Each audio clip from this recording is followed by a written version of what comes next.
Welcome back, ladies and gentlemen. Today we have another Unsolved episode and a very, very popular topic.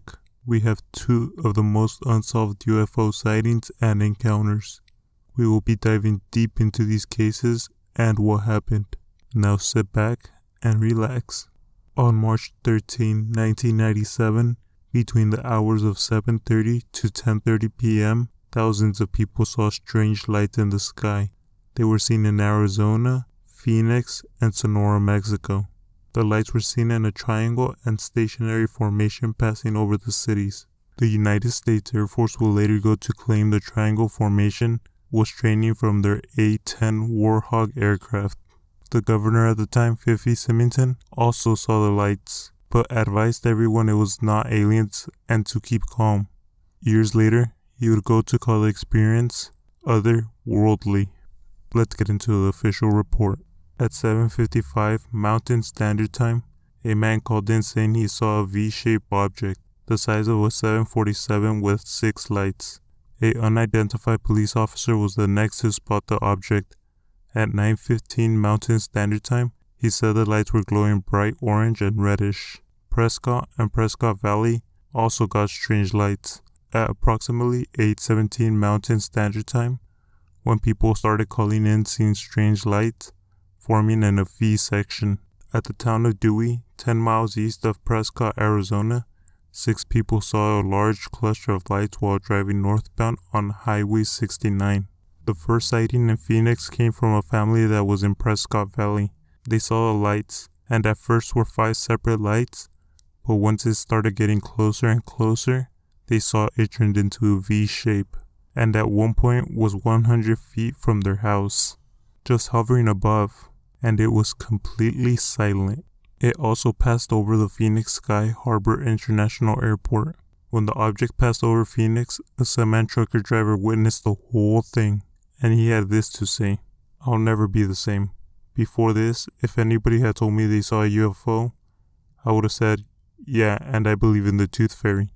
Now I've got a whole new view, and I may be just some dumb truck driver, but I've seen something that doesn't belong here."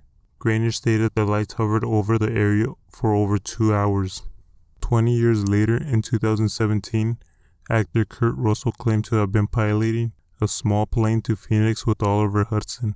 That evening, when the two saw the formation of lights over the airport, Russell reported the lights to air traffic control, who told them they were showing nothing on their radar. A young man on his way to Los Angeles reported seeing a cluster of stars moving slowly into the northern sky. He stopped in Kingman at a payphone to call the police. A repeat of those lights occurred on February 6, 2007, and was recorded by the local Fox News television station. According to military officials and to the Federal Aviation Administration, these were flares dropped by F-16 aircrafts training at Luke Air Force Base. On April 21, 2008, lights were again reported over North Phoenix by local residents.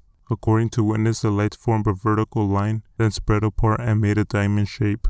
The lights also formed a U shape at one time. Tony Toprick recorded video of the lights. He was talking to neighbors at 8 p.m. when the lights appeared. He grabbed his camera to get the lights on video.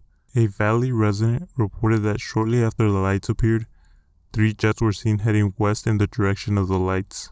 An official from Luke Air Force Base denied any United States Air Force activity in the area. On April 22, 2008, a resident of Phoenix told a newspaper that lights were nothing more than his neighbors releasing helium balloons with flares attached. The following day, a Phoenix resident who declined to be identified in news reports stated he attached flares to helium balloons and released them from his backyard. The incident never made huge news coverage until June 18, 1997, where USA Today ran a front-page article about it, and from there, the story went viral. What do you guys think these strange lights are?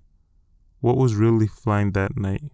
On November 14, 2004, 2 F-A-18F Super Hornets from the U.S. Nimitz were on training when they were contacted by a near U.S. Navy guided missile carrier called USS Princeton. They were asked to investigate a mysterious aircraft that they had been following for 2 weeks. This was said by the USS Princeton radar operator. The objects appeared suddenly at 80,000 feet and then hurtled towards the sea. eventually stopping at 20,000 feet and hovering. Then they either dropped out of radar or shot straight back up. When the jets arrived at the last known location of the unidentified aircraft, they found two objects. One was hovering and moving erratically 50 feet over the water, and the other one is said to be much larger than a submarine and directly below the surface of the water, churning the surface. According to Commander David Fravor, one of the Super Hornet pilots, the hovering objects then flew directly towards the jet. When one of the Super Hornets turned towards the unidentified aircraft, the object accelerated away. After communicating with the USS Princeton, the two Hornets were directed to the next location, 60 miles away that the object was last in their radar. When the Super Hornets arrived, the object was not found. The flying object was later described as wingless, white, and shaped like an oblique pail, and oval in shape, and variously described as 24 to 30 feet or 40 feet long with no invisible markings or claws. According to Popular Mechanics, the object flew faster than 2,400 miles per hour, and unlike typical aircrafts, it did not emit any hot exhaust. After the two pilots returned to the USS Nimitz, 4 different pilots were sent out using infrared vision. They also encountered the mysterious object and recorded it on infrared recording. On December 2017, the recordings were then released to the public. Here's what they filmed.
The video footage shows an oval-shaped object that matches a pilot's description of objects vaguely shaped like Tic Tacs. Defense and Secretary writer Kyle McCosme suggested 3 possibilities that could explain the sightings. The first is equipment malfunction or misinterpretation. USS Princeton's radar and the Super Hornet's electro-optical sensors and radars could have been malfunctioned, or the crew could have misinterpreted a number of natural phenomena. The second is a classified government technology. If the objects were aircraft operated by the US government, it would make sense that they were kept secret, as the objects easily outmaneuvered multiple Super Hornets, as the Hornet was considered one of the fastest jets at the time. The third possibility is that the sightings were caused by objects of extraterrestrial origin.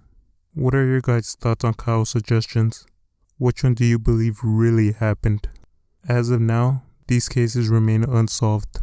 Thank you guys for joining me as we investigated 2 unsolved UFO sightings. As always, stay tuned for more serial killers, unsolved cases, and more haunted locations, and our next season that's coming out.